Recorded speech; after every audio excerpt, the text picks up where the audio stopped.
Bonjour monsieur, moi je me nomme Elson Seke, je suis artiste, chanteur, mannequin, couturier. Aujourd'hui je vais m'exprimer.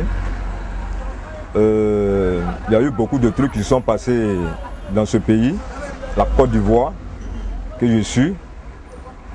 Il y a beaucoup de choses, les gens n'ont pas pris en compte.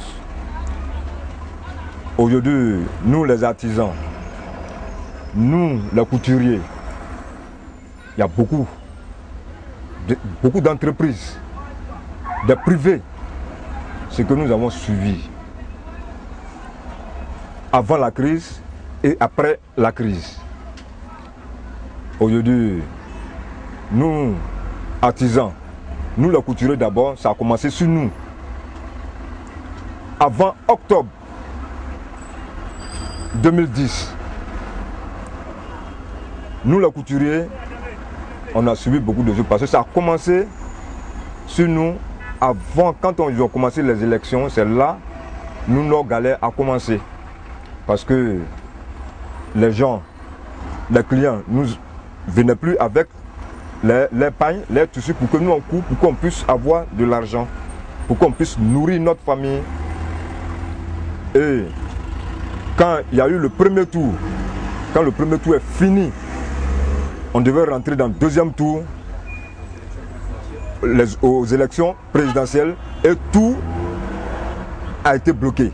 On dit non, ce qui vient là, on ne sait pas.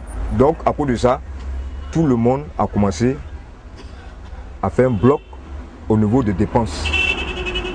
Chacun va au marché, rentre dans la boutique, il pèse son sac de riz, il garde, il dit ouais, on ne sait jamais ce qui va se passer. Et on est resté dans ça. On a affronté le deuxième tour et tout est bloqué.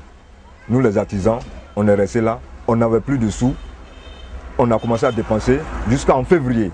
Février, tout l'argent est fini complètement. Comment on devrait vivre? Il y a eu beaucoup de trucs qui sont passés. Vraiment, aujourd'hui, quand le président Alassane a gagné les élections, tout le monde était derrière lui. Et aussi, ils ont gagné la guerre. Quand ils ont fini de gagner ils ont gagné la guerre. Et voilà, il y a eu une autre crise encore qui a démarré. Nous, artisans que nous sommes, l'atelier, ça ne marchait plus. On n'avait plus rien à manger. La crise est finie. On est là, on ne sait pas quoi il faut faire. Et le président a dit quelque chose, vraiment, ça a été bien pour d'autres, mais ça n'a pas été bien pour d'autres. C'est-à-dire, le président, quand il a gagné, il a dit qu'il va payer 2 mois de salaire aux fonctionnaires. Vraiment, ça a été une bonne chose. Oui, ça a été une bonne chose. Mais nous, les artisans, c'est là, nos problèmes ont commencé encore. C'est là nos problèmes ont commencé. Comment ça? Le président a décidé de payer 2 mois de salaire aux fonctionnaires et nous les artisans, les sociétés privées, les privés, ils n'ont pas eu l'argent aussi pour payer les, comment on appelle ça, les travailleurs 2 mois aussi. Et on est resté dans ça. Par rapport à ça, on est resté là. Comme nous, l'État ne nous a pas donné de l'argent aussi. Donc c'est dans ça, nous aussi on est resté. Les propriétaires de maisons, les propriétaires de magasins, eux aussi, ils disent non. Comme ils ont payé les fonctionnaires, nous les artisans, c'est qu'on a l'argent, on n'a qu'à payer nos loyers, on n'a qu'à payer nos magasins. Mais où est l'argent? On n'avait plus l'argent, tout est fini dans la guerre. Tout est fini dans la guerre. Et les propriétaires sont sur nous. Après la guerre, et ceux qui nous donnent courant encore, ceux qui nous donnent courant, eux aussi, ils sont arrivés.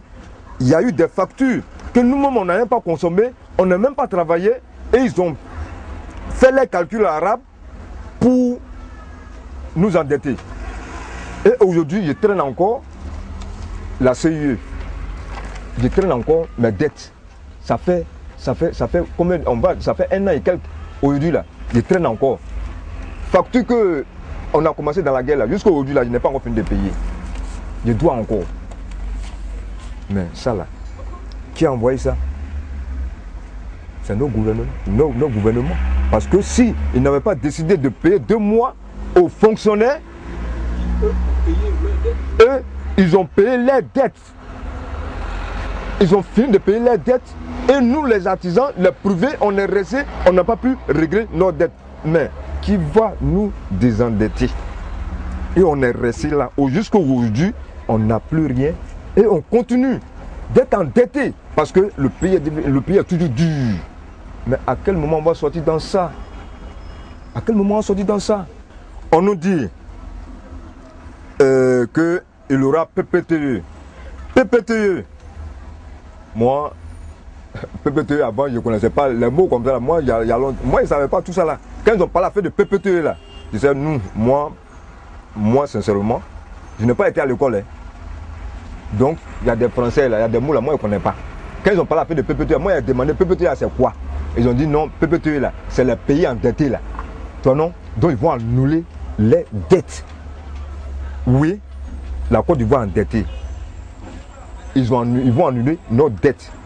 Maintenant, s'ils ont annulé, nous là, dette qui est sur nous là, nous les privés là, nous les artisans qui sont là, en Côte d'Ivoire ici, jusqu'à aujourd'hui, ils continuent toujours de souffrir. Qui va nous désendetter? Parce que PPTE vient pour désendetter la Côte d'Ivoire. Oui, va désendetter la Côte d'Ivoire. Et nous, les artisans, les privés, qui souffrent comme nous, ça dit que nous, on est là, nos gagne-pain, ça dit que nos gagne-pain aujourd'hui, là même, voilà, je n'ai rien, rien dans mon atelier, il n'y a rien. Les clients, là, ça vient, ça dit c'est pour faire réparation seulement, rien. Pourtant, souvent même, je suis là, je dis, mais attends, je ne sais pas où bien, il y a quoi? Il y a quoi? Parce que tout le monde est endetté. Tout le monde est endetté en Côte d'Ivoire ici. Je ne suis pas le seul. Hein. Les privés sont endettés, tous les artisans. Même, ça dit que nos gouvernements eux-mêmes ils sont endettés. Mais comme eux, ils savent où se trouve le jeton, donc, et ils gagnent. Et ils gagnent pour dépenser. Mais nous là, on est ici là, où nous on dort là. On peut même pas, ça dit qu'on peut même pas dormir. Parce que quand le mois finit comme ça là, on a des problèmes. Moi personnellement, quand je rentre à la maison, au nom de Dieu, je ne dors pas parce que je dois mon propriétaire. Il m'a fait 5 mois de loyer, il dit de payer. Il dit, dans la guerre encore, j'ai laissé une maison là pour aller me cacher à Pointe-Beaudouin pendant 2 semaines, pendant 2 mois. Donc tu dis de payer ça encore, mon frère. Il dit, bon, c'est comme ça, je vais enlever 1 mois. Il dit, si c'est pour enlever 1 mois, là, c'est pas la peine, il faut laisser. Le jour que l'argent va rentrer en Côte d'Ivoire, où on aura l'argent là, je vais venir te donner tout. C'est pas aujourd'hui, c'est pas demain, mais je vais payer. Voilà. Donc, tout le monde est endetté. On fait comment? Nous les artisans, je vais m'adresser à nos gouvernants. Il y a beaucoup de choses qui se passent dans le pays. Hein. Nous qui sommes en bas ici, là, nous on voit beaucoup de choses, mais vous ne voyez pas. Ça veut dire que vous êtes assis là-bas, vous dites non, ça va, ça va, ça va. Mais nous on est ici là, on voit beaucoup de choses. La jeunesse ne travaille plus. Mais il faut partir à la zone. Ça ne travaille plus. Hein. Et puis encore, il y a un truc qui se passe même dans ce pays-là. Moi-même, ça me fait mal au cœur. Quand je vois mes petits frères aller travailler à la zone et ils ont créé leur mouvement, on dit non, on ne doit pas embaucher. C'est-à-dire on prend nos petits frères en 6 mois pour ne pas embaucher, on dit non, votre contrat est fini. Allez-y à la maison, allez-y vous asseoir. Et puis on reprend encore un autre personnel. Tout cela c'est quoi? Je ne sais pas. Les entreprises qui sont là-bas, si c'est pour nos frères ou bien si c'est pour les Libanais, on ne sait pas. Et c'est les Libanais qui font souffrir nos frères. Moi là, je ne suis pas content du tout. Donc faites quelque chose au niveau de ça aussi. Maintenant, pour nous manger là, vraiment, diminue un peu. Parce que tout est cher. Tout est cher. On n'a plus rien. On souffre pour avoir à manger. Donc diminuer encore les riz. Au lieu de diminuer 1 kilo, 15 francs, 10 francs là, ça ne nous arrange pas. Diminuer au moins 150, 200 francs. Pour que lui qui est au Mami Fete là, puisse manger. Mami Fete, c'est un petit quartier. C'est un quartier précaire. Les quartiers précaires là. Si vous voyez que les gens sont là-bas, c'est parce qu'ils n'ont rien. C'est parce que, maison là, voilà. Vous voyez mon petit atelier comme ça, on me dit 25 000 francs.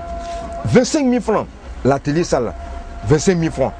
Alors que la maison même, la cour complète, la Sozefia, à son temps, dans les années 70, et il faisait louer ça à 12 000 francs par mois, 8 000 francs par mois.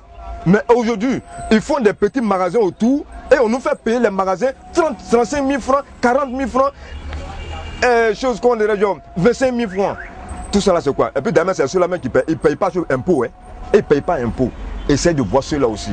Ils n'ont qu'à essayer de diminuer les magasins, les maisons, pour que nous, on puisse manger à notre faim.